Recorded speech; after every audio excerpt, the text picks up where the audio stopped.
মাননীয় দেশৰ প্ৰধানমন্ত্ৰী নৰেন্দ্ৰ মোদী ডাঙৰীয়াক বহুত বহুত ধন্যবাদ জ্ঞাপন কৰিছোঁ।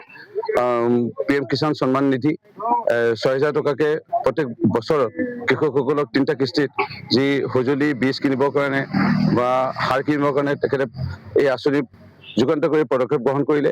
ইয়াৰ উপৰিও প্ৰধানমন্ত্ৰী ফচল বীমা যোজনা কৃষকসকলৰ খেতি বাতি নষ্ট হ'লে আগত প্ৰাকৃতিক দুৰ্যোগ বা বিভিন্ন কাৰণবশতঃ কৃষকসকলে একো চৰকাৰী সাহায্য পোৱা নাছিল। আজি ভাৰতৰ স্বাধীনতা হোৱা ইমান বছৰ হ'ল কোনো চৰকাৰে আগত নললে এই আঁচনি। মাননীয় প্ৰধানমন্ত্ৰী ডাঙৰীয়াই আঁচনি গ্ৰহণ কৰিলে ফচল বীমা যোজনা, এইটো আদৰণীয় পদক্ষেপ। মুখ্যমন্ত্ৰী ডক্টৰ হিমন্ত বিশ্ব শৰ্মা ডাঙৰীয়াক অশেষ ধন্যবাদ জ্ঞাপন কৰিম। তেখেতে প্ৰত্যেক ক্ষেত্ৰতে অসমখনক আগুৱাই লৈ যাবৰ বাবে পদক্ষেপ গ্ৰহণ কৰাৰ উপৰিও বিশেষভাৱে কৃষকসকলৰ বাবে এনেধৰণে পাৱাৰ টিলাৰ ট্ৰেক্টৰ প্ৰদানৰ যি যুগান্তকাৰী পদক্ষেপ গ্ৰহণ কৰাৰ উপৰিও বিশেষভাৱে ধান ক্ৰয় কেন্দ্ৰ স্থাপন কৰি কৃষকসকলক ভাৰতৰ স্বাধীনতা হোৱা ৮০ বছৰ গঢ়িবলৈ লৈছোঁ আমি। ইমান দিনে ইমান চৰকাৰ গ'ল, MSP যোনটো মিনিমাম ছাপৰ্টিং প্ৰাইচ চৰকাৰে 1960 মানতে আইন বনাইছিলে। সেই সময়ত কংগ্ৰেছে বনোৱা আইন, কিন্তু কংগ্ৰেছে কেতিয়াও পালন নকৰিলে। যি মাননীয় মুখ্যমন্ত্ৰী ডক্টৰ হিমন্ত বিশ্ব শৰ্মা ডাঙৰীয়াই আজি 1940 টকাৰ পৰা আৰম্ভ কৰি এতিয়া 2550 টকা 1 কুইণ্টেল ধানত আজি কৃষকসকলে লাভ কৰিছে। আগতে কৃষকসকলে বেপাৰীয়ে যিটো কয় নিৰ্ভৰশীল বেপাৰীৰ ওপৰত 800 টকা 1000 টকাতে 1 কুইণ্টেল ধান দি দিব লগা হৈছিল, কিন্তু এতিয়া 2550 টকা প্ৰত্যেক কৃষকে পাই আছে।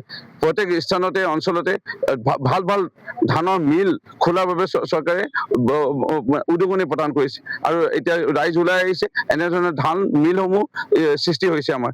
ইয়াৰ উপৰিও বিশেষভাৱে কৃষকসকলৰ বাবে আজি ন পদক্ষেপৰ উপৰিও আজি সৰিয়হ খেতি, আজি মাকৈ খেতি যিসকলে কৰে তেওঁলোককো আজি মিনিমাম ছাপৰ্টিং প্ৰাইচ চৰকাৰে দিয়াৰ যিটো যুগান্তকাৰী পদক্ষেপ গ্ৰহণ কৰিলে, ই এটা নতুন অধ্যায় সৃষ্টি হৈছে কৃষক ৰাইজৰ বাবে।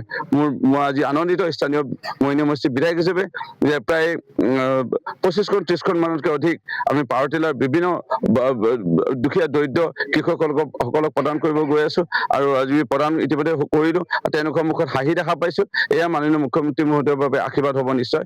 মই এই চেগতে মাননীয় কৃষিমন্ত্ৰী অতুল বৰা ডাঙৰীয়াকো ধন্যবাদ জনাইছোঁ। তেখেতেও জ্যেষ্ঠ কৃষিমন্ত্ৰী হিচাপে উদ্যোগ ল'লে আৰু সমগ্ৰ অসমৰ কৃষকসকলক আনন্দ বিলাবৰ কাৰণে তেখেতকো এই চেগতে কৃতজ্ঞতা জ্ঞাপন কৰিছোঁ।